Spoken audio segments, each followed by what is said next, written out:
ಸಿದ್ಧಗಂಗಾ ಮಠಕ್ಕೆ ಇದ್ದ ನೀರಿನ ಆತಂಕ ದೂರ.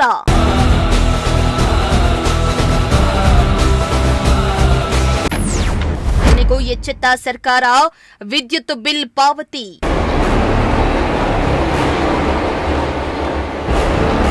ತುಮಕೂರಿನ ಸಿದ್ಧಗಂಗಾ ಮಠಕ್ಕೆ ಎದುರಾಗಿದ್ದ ನೀರು ಕೊರತೆಯ ಆತಂಕ ಕೊನೆಗೂ ದೂರವಾಗಿದೆ. ಸಿದ್ಧಗಂಗಾ ಮಠಕ್ಕೆ 70 ಲಕ್ಷ ವಿದ್ಯುತ್ ಬಿಲ್ ಬಾಕಿ ಇದೆ ಎಂದು ನೋಟಿಸ್ ಅನ್ನ ಕೊಡಲಾಗಿತ್ತು. ಸಿದ್ಧಗಂಗಾ ಮಠಕ್ಕೆ ನೀರು ಪೂರೈಕೆ ಮಾಡ್ತಾ ಇದ್ದ ಹೊನ್ನೇನಹಳ್ಳಿ ಪಂಪ್ ಹೌಸ್ನ ವಿದ್ಯುತ್ ಬಿಲ್ ಪಾವತಿಸದ ಹಿನ್ನೆಲೆ ಹೊನ್ನೇನಹಳ್ಳಿ ಕೆರೆಯಿಂದ ದೇವರಾಯಪಟ್ಟಣ ಕೆರೆಗೆ ನೀರಿನ ಸಂಪರ್ಕವನ್ನ ಕೆಐಎಡಿಬಿ ಅಧಿಕಾರಿಗಳು ಕಡಿತಗೊಳಿಸಿದ್ರು. ಹೀಗಾಗಿ ಸಿದ್ಧಗಂಗಾ ಮಠಕ್ಕೆ ನೀರಿನ ಸಮಸ್ಯೆಯಾಗುವ ಆತಂಕ ಎದುರಾಗಿತ್ತು. ಈ ಬಗ್ಗೆ ವ್ಯಾಪಕ ಚರ್ಚೆ, ಟೀಕೆ ಕೂಡ ನಡೆದಿತ್ತು.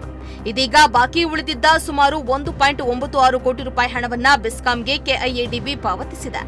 ಈ ಮೂಲಕ ಸಿದ್ಧಗಂಗಾ ಮಠಕ್ಕೆ ಎದುರಾಗಿದ್ದ ನೀರಿನ ಆತಂಕ ಇದೀಗ ದೂರವಾಗಿದೆ ಎನ್ನಲಾಗ್ತಾ ಇದೆ.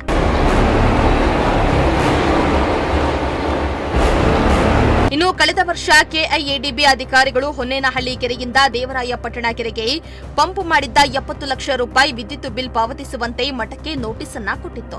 ಅಸಲಿಗೆ ಶ್ರೀಮಠ ಒಂದು ಹನಿ ನೀರನ್ನ ಉಪಯೋಗಿಸಿರಲಿಲ್ಲ.